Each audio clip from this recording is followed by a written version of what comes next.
BJP ಮುಖಂಡರಾದ ರಘುಚಂದನ್ ಅವರನ್ನ ಆಹ್ವಾನಿಸಿದ್ವಿ. ಹಾಗೆ ಮಾಜಿ ಶಾಸಕರಾದ ತಿಪ್ಪಾರೆಡ್ಡಿ ಅವರು ಇವತ್ತಿನ ಮೆರವಣಿಗೆಯನ್ನು ಉದ್ಘಾಟನೆಯನ್ನು ಮಾಡ್ತಾ ಇದ್ದಾರೆ. ಜೊತೆಗೆ ಇವತ್ತಿನ ದಿವಸ ವಿಶೇಷವಾಗಿ ಇವತ್ತು ನಗರದ ಪ್ರಮುಖ ಬೀದಿಗಳಲ್ಲಿ ನಮ್ದು ಸೀತಾರಾಮಚಂದ್ರ ವಿಗ್ರಹಗಳ ಒಂದು ಮೆರವಣಿಗೆ ಇರುತ್ತೆ. ನಂತರದಲ್ಲಿ ಉಯ್ಯಾಲೋತ್ಸವ ಇರುತ್ತೆ. ಆಮೇಲೆ ಮಂಗಳೋತ್ಸವ ಆದ ನಂತರ ಸಾರ್ವಜನಿಕರಿಗೆ ಸುಮಾರು 1,000 ಜನಕ್ಕೆ ಅನ್ನ ಸಂತರ್ಪಣೆಯನ್ನು ಸಹ ಏರ್ಪಡಿಸಿದ್ದೀವಿ.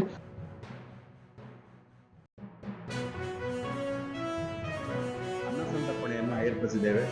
ಈ ಸಂಜೆ 6 ಗಂಟೆಗೆ 3 ಭಜನಾ ಮಂಡಳಿಗಳು, ಮೊದಲನೇ ದಿವಸ 2 ಭಜನಾ ಮಂಡಳಿಗಳು, ಎರಡನೇ ದಿವಸವೂ 2 ಭಜನಾ ಮಂಡಳಿಗಳು, ಇವತ್ತು 3 ಭಜನಾ ಮಂಡಳಿಗಳು ತಮ್ಮ ಭಜನಾ ಸೇವೆಯನ್ನು ನಡೆಸಿಕೊಡ್ತಾ ಇದ್ದಾವೆ. ತದನಂತರದಲ್ಲಿ ಶಾರದಾ ಮೆಲೋಡಿಸ್ ಶ್ರೀಕಾಂತ್ ಅವರ ನೇತೃತ್ವದಲ್ಲಿ ಭಕ್ತಿಗೀತೆಗಳ ಗಾಯನ ನಡೀತಾ ಇದೆ. ಎಲ್ಲ ಸದ್ಭಕ್ತರು ಸಕಾಲಕ್ಕೆ ಆಗಮಿಸಿ ಕಾರ್ಯಕ್ರಮವನ್ನು ಯಶಸ್ವಿಯಾಗಿ ನಡೆಸಿಕೊಡಬೇಕು.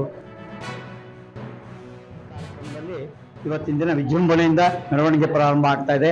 ನಾನು ಈ ಒಂದು ರಾಮೋತ್ಸವದ ಉಪ ಅಧ್ಯಕ್ಷನಾಗಿ ನಾನು ರಮೇಶ್ ಅಂತ ಹೇಳಿ ಇಲ್ಲಿ ಕಾರ್ಯಕರ್ತನಾಗೂ ಸಹ ಇದ್ದೀನಿ.